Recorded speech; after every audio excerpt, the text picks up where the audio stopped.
সংস্কার একটি চলমান প্রক্রিয়া, তাই সংস্কার আগে না নির্বাচন আগে এই বিতর্ক না করে প্রয়োজনীয় সংস্কার সাপেক্ষে দ্রুত নির্বাচন দেওয়ার দাবি জানিয়েছেন বিএনপির স্থায়ী কমিটির সদস্য ডক্টর আব্দুল মঈন খান।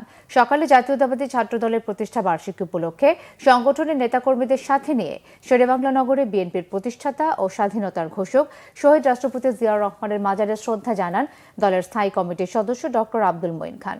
শহীদ জিয়ার আত্মার মাগফিরাত এবং দেশ ও জাতির সমৃদ্ধি কামনায় মোনাজাত করা হয়। পরে ডক্টর আব্দুল মঈন খান সাংবাদিকদের বলেন, নতুন প্রজন্মের বাংলাদেশে নতুনরাই নেতৃত্ব গ্রহণ করবে।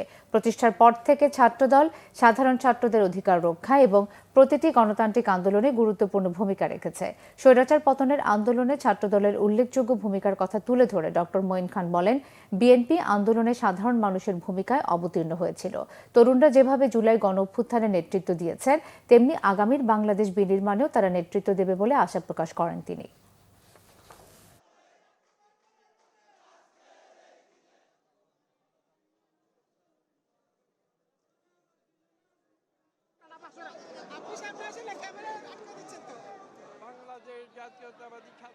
সংস্কার চলবে এবং নির্বাচনের জন্য বিশেষ করে যে অত্যাবশ্যকীয় যে সংস্কারগুলো রয়েছে সেই সংস্কারগুলো প্রশাসনিক সংস্কার, পুলিশ সংস্কার, নির্বাচন কমিশনের সংস্কার আপনারা দেখেছেন আমরা প্রতিনিয়ত কাজ করে যাচ্ছি এবং আমরা এই বিশ্বাস রাখি যে একটি সমন্বয়ের মাধ্যমে সকল যে সংস্কার যেগুলো অতি প্রয়োজনীয় সেই সংস্কারগুলো হবে।